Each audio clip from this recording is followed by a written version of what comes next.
Upcoming issue of Time magazine, 2020, the worst year ever. Now to growing concerns about the deadly coronavirus officially hitting the U.S. It's going to disappear. One day it's like a miracle. It will disappear. COVID-19 can be characterized as a pandemic. Public health emergency. A declaration of emergency. State of emergency. No one's recommending that people buy respirators, which are those blue masks that you see. Certainly hazmat suits. That is certainly overboard. The CDC recommending Americans wear masks in public. Nancy Pelosi tonight announcing a mask mandate. The United States could become the world epicenter of the outbreak. America has become the epicenter of the pandemic. More than 136,000 people are infected and more than 2,400 have died from the virus. U.S. coronavirus cases hit 250,000. Millions of people face infection and 200,000 could die. The death toll in the U.S. tops 200,000, the highest in the world. And as we come on the air, the rate of new infections nationwide continues to grow. For the past week, the daily death count here in the U.S. rose to its highest level of any point in this pandemic. Stay at home. Stay home, stay safe. Quite simply, stay at home.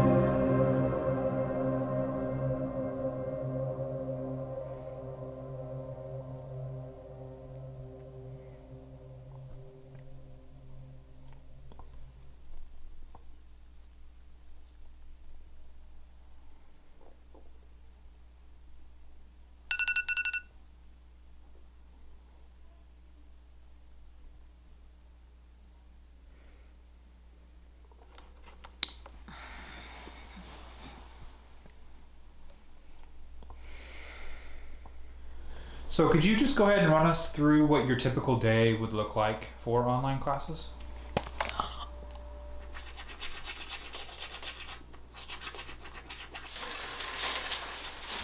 Bare minimum is just to spell out your topic, your question, and your method. Well, it's for that, but also for the final. Online, it's a bit different. It feels a lot less personal. A lot of students keep their cameras turned off, so you just see people's names and hear random voices coming from blank screens. My level of participation has definitely declined, and I noticed that a lot of my other classmates probably are feeling the same way. I would say it's definitely gotten harder to communicate with people and pick up on social cues. I don't really communicate with a lot of my friends that aren't here with me in Athens, just because we can only really communicate through FaceTime and text, and aren't like in my close vicinity I'm not communicating with. How are your grades in comparison to years prior? I would say that my grades have been negatively impacted after going to online courses. I feel a lot less connected to my schoolwork. Getting into the swing of things was a lot harder than going to in-person classes. I don't meet up for group projects, not really going out and like meeting other people in my classes, so it's definitely taken a big strain on the social aspect. In a lot of my classes, we aren't making group chats. We aren't really talking to each other like classes normally do. It's very on your own. I was actually supposed to be in LA for this semester on an internship, but unfortunately it got canceled, which has a great impact on my career because as a media person, I need a lot of experience to be able to get hired for these jobs. And without the necessary experience of an internship, I might not even be considered. Like, are you glad that you're finishing school in this period? No. This year kind of feels like a waste monetarily and education-wise. I'm not getting the same. My mood has been severely impacted following online classes. I've just felt a lot more isolated and alone. Has the internet taken over your life? So it is really hard to communicate with my students sometimes, especially just not being there in person. We have noticed that they are lacking that interaction that you need, even if it is just like a second at lunch or a second in the hallways. Some of these students haven't even been able to see friends. A lot of them don't feel that community aspect with their classes, so a lot of them are struggling with feeling comfortable to make mistakes or feeling comfortable to unmute themselves. Other students that need that extra push and that need that social interaction, it's definitely hard for them, and it's hard to see the social aspect of this. They're missing that social interaction. They're missing those key times that make you into who you're gonna be when you grow up. None of my students really keep their cameras on. We try to encourage it, but you don't know if all of the students are really comfortable with their settings and their backgrounds. If I can't see their faces, one of the biggest issues is I can't really tell from those facial cues if they understand something or if they're struggling with something. It's really upsetting because we know most of those students were students that were kind of struggling already with in-person classes. One interesting thing I didn't really think about, but we just started a group project, and you have the option to either work alone, work with a partner, or work in a group with 3. And mostly every student has chosen to work individually, which is something that usually if you're in a group project option, you're gonna choose the group instead of the individual. So that's definitely something. I think they find it easier to just do stuff alone instead of communicating because they're kind of more used to it. So I'm really worried that they won't exactly feel comfortable going out of their shell when they reach college. I'm worried that they're gonna feel still in that aspect of, oh, like I'm fine being on my own, I'm fine staying in my room. I'm 100% worried about it, and I think younger kids even are struggling with it even more so, and they're developing more, so it's definitely hard. The best part about online learning is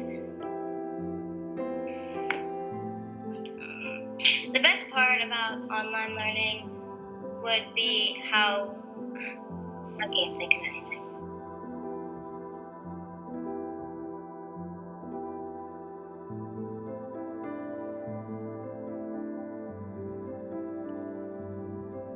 Patches is barking right now.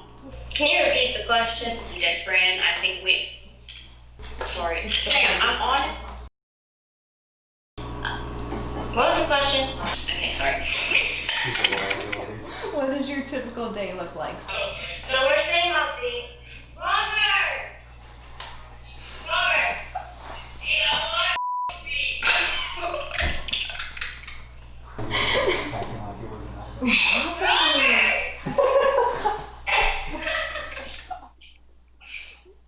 Whatever. So do you still feel like you participate as much as an online setting? I definitely do not participate as much as I normally would in person. Well, I know for me, like, my motivation is like not there.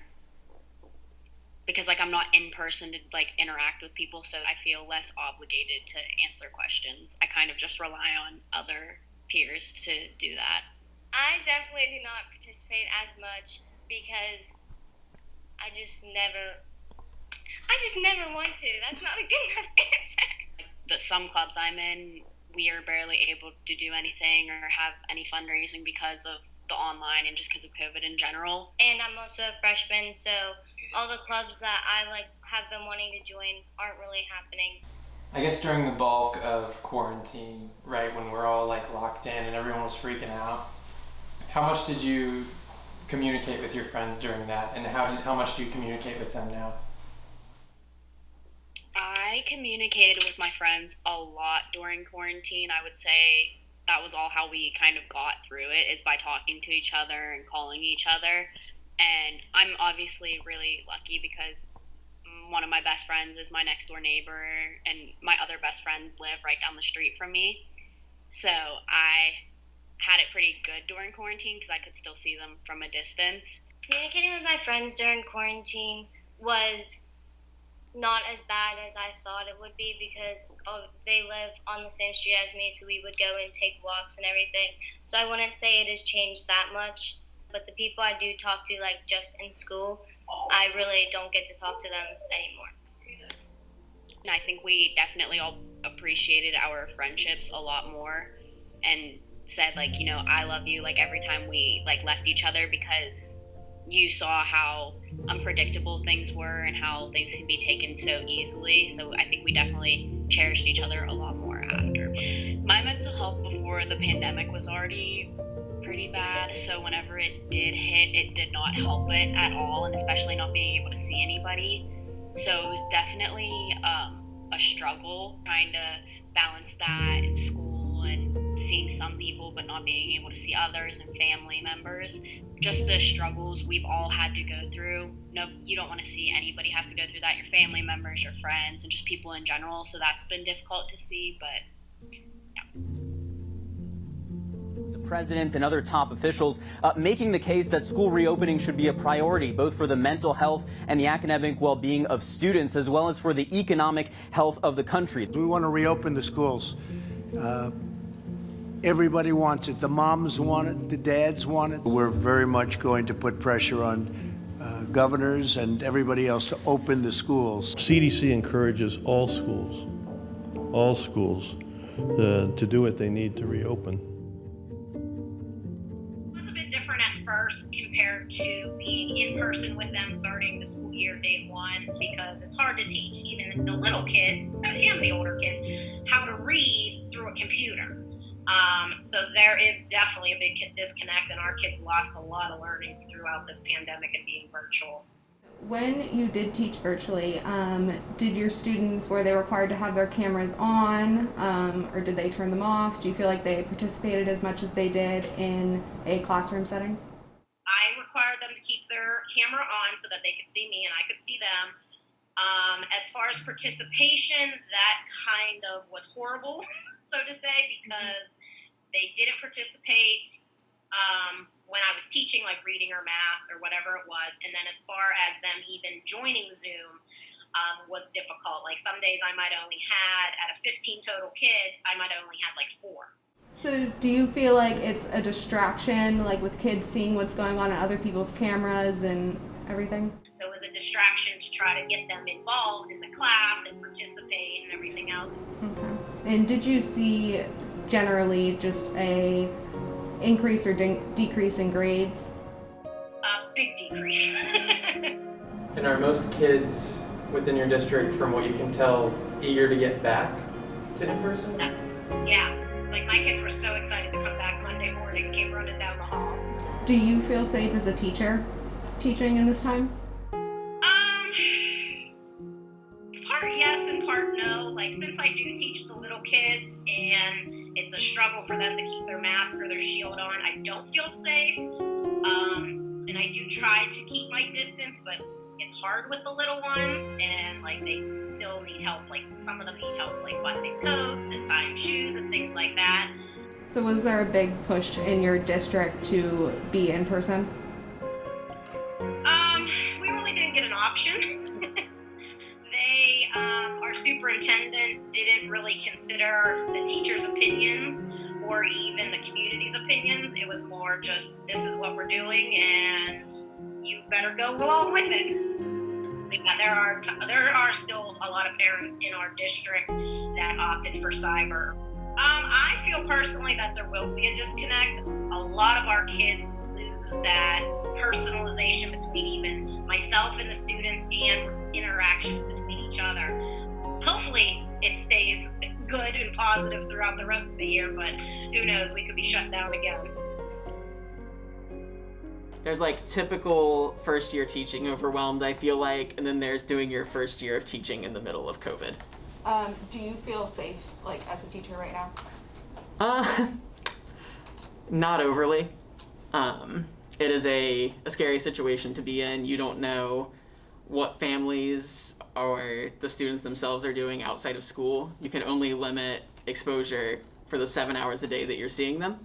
We are doing our best to keep the kids safe that are there, but we're also trying to fulfill needs that only the school district can fulfill. So to do the best we can to continue to provide what the students need, the best that we can, is a step that we have to take until we cannot take it anymore.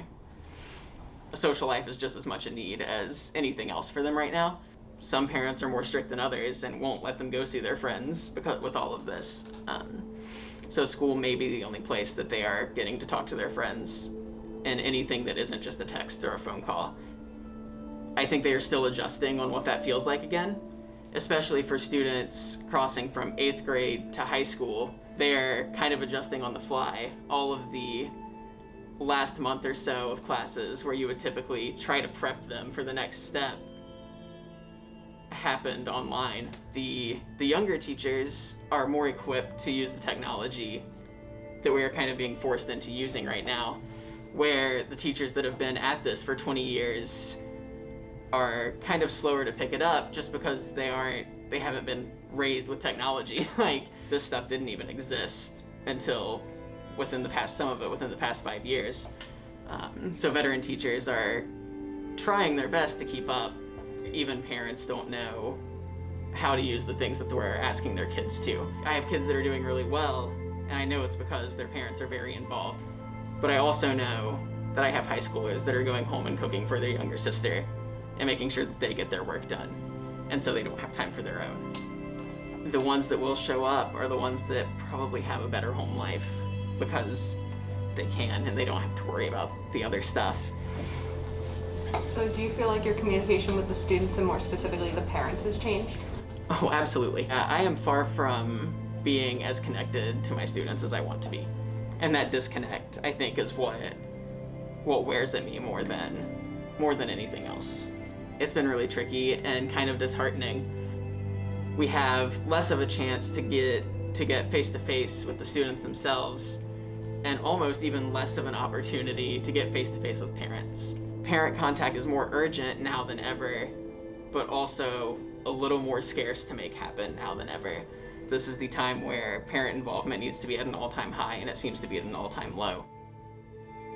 Let's say in-person classes are starting back next semester. Are you going to opt out?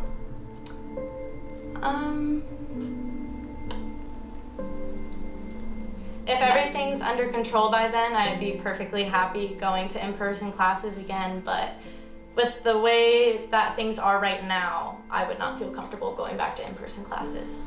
I definitely think that in-person classes will not be a thing next semester.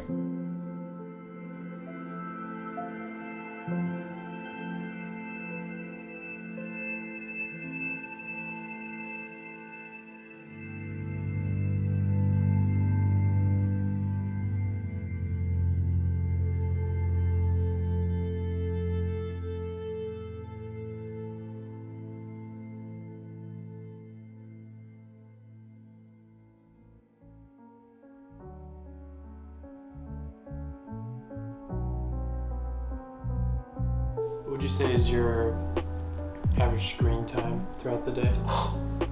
The entire day. On my cell phone or?